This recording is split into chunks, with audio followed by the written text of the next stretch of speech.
Hello, my name is Dr. David Allen. I'm a retired cardiac surgeon and member of the International Cannabinoid Research Society, ICRS. That means I'm a cannabinoid research scientist. And I'm here to tell you about the discovery of the endocannabinoid system, the ECS, and the significance and how it will change medicine. And we discovered the endocannabinoid system about 30 years ago, and we really didn't understand the significance of its discovery. And so we found out that this is a chemical communication that your body has.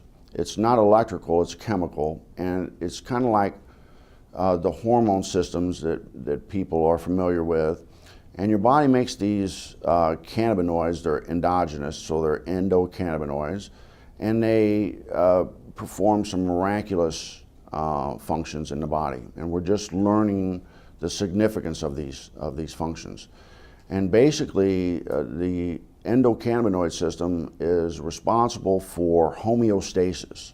Most people don't understand what that really means, but it's the body's ability to maintain itself and function in the proper environment. And so it's critically important that that doctors in the future understand this control mechanism. And we're finding out that that manipulation of this endocannabinoid system will control diabetes. It controls cancer. It controls whether you can survive a heart attack or stroke. And so this is critically important for doctors to understand this new science. And the discovery of the endocannabinoid system is the single most important medical scientific discovery ever, and will save more lives than the discovery and application of sterile surgical technique. And I'm a heart surgeon saying that. So more people will be saved by manipulation of the endocannabinoid system than are currently saved by surgery. But recent research has been looking at cannabis and the different cannabinoids. There's over 80 plus cannabinoids discovered in the cannabis plant. The second most dominant one besides THC is cannabidiol, or CBD. Okay. And the research now is over 1,200 peer-reviewed journals on CBD. It's probably the most exciting and researched ingredient or substance right now around the world. Mm-hmm. It doesn't have the psychoactive or high that is associated with THC, but it has a tremendous amount of other benefits, including research shows anti-seizure, anti-epileptic, which is why it's gotten a lot of popularity. You do a lot with children with seizure disorders, and they're getting benefits from this plant in a safe, non-toxic way versus all these drugs that typically don't work. Mm-hmm. And there's neuroprotective benefits, so you see a lot with concussions and the NFL. There's a lot of research being done now with chronic traumatic encephalopathy, or chronically banging your head a lot.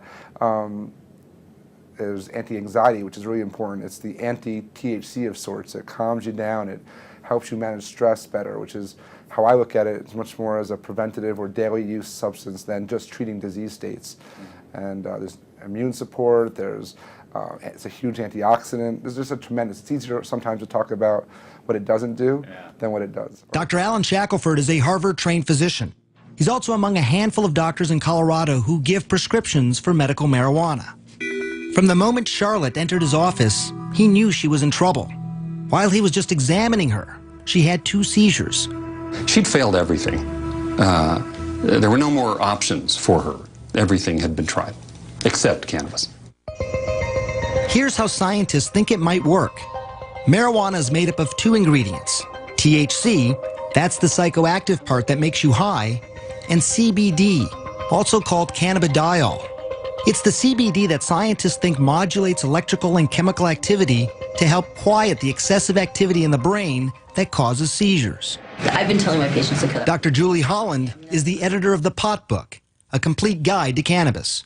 For a long time, the work on cannabis and epilepsy was sort of inconclusive. Maybe it works, maybe it doesn't. They couldn't quite figure it out. And it's only when they really started separating THC from CBD that they saw, definitively, yes, CBD seems to really stop seizures. So in the 1930s, they made tinctures. What were they making the tinctures for, and why were they doing these tinctures? Well, I mean, the medicinal uses of hemp are just numerous. The hemp helps, well, we can talk about the cancer effects of hemp, but it helps with inflammation. It's very anti-inflammatory. It helps with seizures. It's very effective with PTSD for the vets that are coming back that have post-traumatic traumatic stress disorder. Very effective at treating that. It's an anti-inflammatory.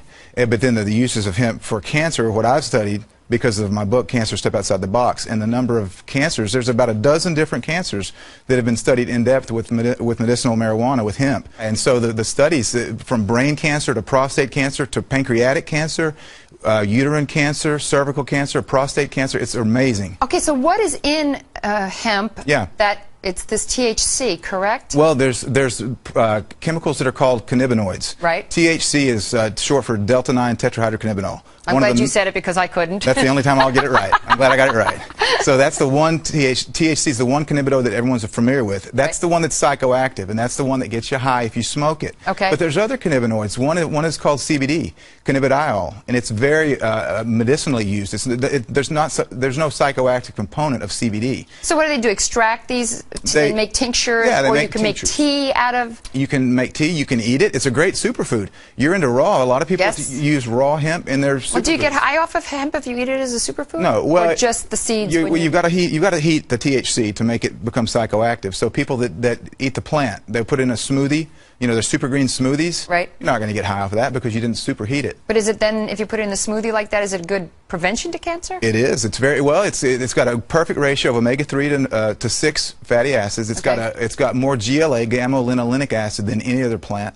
So it's got some really great fats. You're well aware of the importance of good fats in your diet. Yeah. So hemp it's a perfect superfood to eat. But it's also medicinal. I just never understood why hemp had gotten such a bad rap, and now I understand that it was really politically motivated by somebody who owned basically trees and didn't want to be in competition with the hemp to make paper. And yet, throughout the years after that, so many people suffered because of that. Yeah. So I guess it's actually a good thing that people are coming around a little bit. It is. I'm really encouraged about the different legislation in different states that are trying to legalize medicinal hemp, because of the fact that it is so good. It's not just a superfood. It's not just great for industrial uses, as we've mentioned, but it's a really good medicine. Thank you so much for coming on, Ty. I really appreciate you being here. Thank you, Carol.